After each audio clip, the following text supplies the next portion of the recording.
और अब बात 5 राज्यों के चुनावी दंगल की। यूपी में चुनाव से पहले गठबंधन का पेंच अब भी फंसा हुआ है। आज भी एबीपी न्यूज की नजर रहेगी कि अखिलेश और कांग्रेस के गठबंधन का क्या होता है, किसको कितनी सीटें मिलती हैं। लेकिन गठबंधन को लेकर पेंच कहां फंसा हुआ है, इससे जुड़ी बड़ी बातें आपको दिखाते हैं।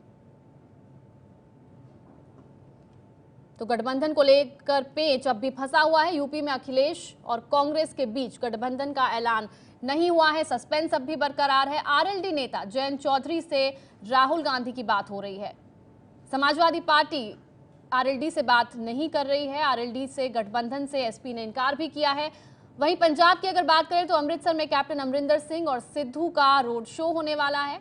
वहीं कांग्रेस के वरिष्ठ नेता बाजवा ने कहा है कि सिद्धू कांग्रेस के सीएम उम्मीदवार नहीं है। बीजेपी आज अपने उम्मीदवारों के नामों का ऐलान कर सकती है। आज एक अहम बैठक है जिसके बाद इन उम्मीदवारों के नामों का ऐलान हो सकता है।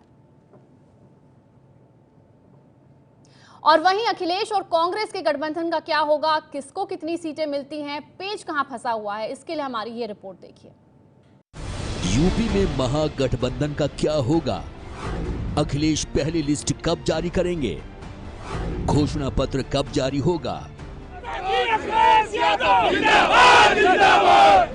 यूपी में 11 फरवरी को पहले चरण के चुनाव होने हैं, लेकिन अभी ये सवाल बने हुए हैं। गठबंधन के ऐलान का अभी इंतजार है, लेकिन वाराणसी में लगे इस पोस्टर पर जरा गौर कीजिए। इस पोस्टर में राहुल गांधी को कृष्ण और अखिलेश यादव को अर्जुन के अवतार में ठीक उसी तरह रथ पर सवार दिखाया गया है जैसे महाभारत के युद्ध में हुआ था। महाभारत में कृष्ण अर्जुन के सारथी थे और युद्ध में जीत अर्जुन की हुई थी। कल्पना की इस तस्वीर को आज से जोड़ने की कोशिश की गई है।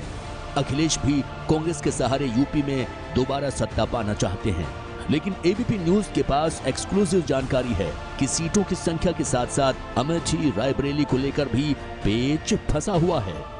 सूत्रों के मुताबिक कांग्रेस चाहती है कि समाजवादी पार्टी रायबरेली और अमेठी की विधानसभा सीटें उसे दे दे, लेकिन दिक्कत यह है कि पिछले विधानसभा चुनाव में रायबरेली और अमेठी दोनों जिलों में 2 सीटें ही कांग्रेस जीत पाई थी, जबकि 7 सीटों पर समाजवादी पार्टी जीती थी। अमेठी रायबरेली के बाद अब आपको बताते हैं कि सीटों को लेकर क्या पेच फंसा हुआ है। सूत्रों के मुताबिक कांग्रेस समाजवादी पार्टी से कम 100 सीट चाहती है, लेकिन अखिलेश यादव पिछले चुनाव के नतीजों को देख रहे हैं। 2012 के चुनाव में कांग्रेस को 28 सीट मिली थी, जबकि 31 जगहों पर पार्टी नंबर 2 रही थी। इस लिहाज से समाजवादी पार्टी 59 सीटों पर उसकी दावेदारी को वाजिब मान रही है। लेकिन कांग्रेस को पिछले चुनाव में नंबर 1 और नंबर 2 वाला फॉर्मूला मंजूर नहीं है। अखिलेश और कांग्रेस के बीच चल रही बातचीत पर आपके चैनल की नजर है। हम आपको बताएंगे कि आगे क्या होता है। अब आपको गठबंधन को लेकर एक नए पेज के बारे में बताते हैं। पहले चर्चा थी कि गठबंधन में अखिलेश और कांग्रेस के साथ अजीत सिंह की पार्टी आरएलडी भी शामिल होगी, लेकिन कल समाजवादी पार्टी ने इस पर विराम लगा दिया।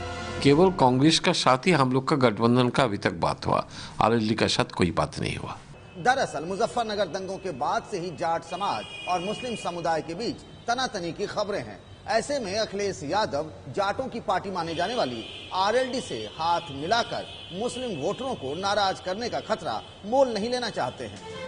समाजवादी पार्टी आरएलडी से गठबंधन को लेकर ना कह रही है, लेकिन एबीपी न्यूज को सूत्रों के हवाले से खबर मिली है कि राहुल गांधी अजीत सिंह के बेटे जयंत चौधरी से बातचीत कर रहे हैं।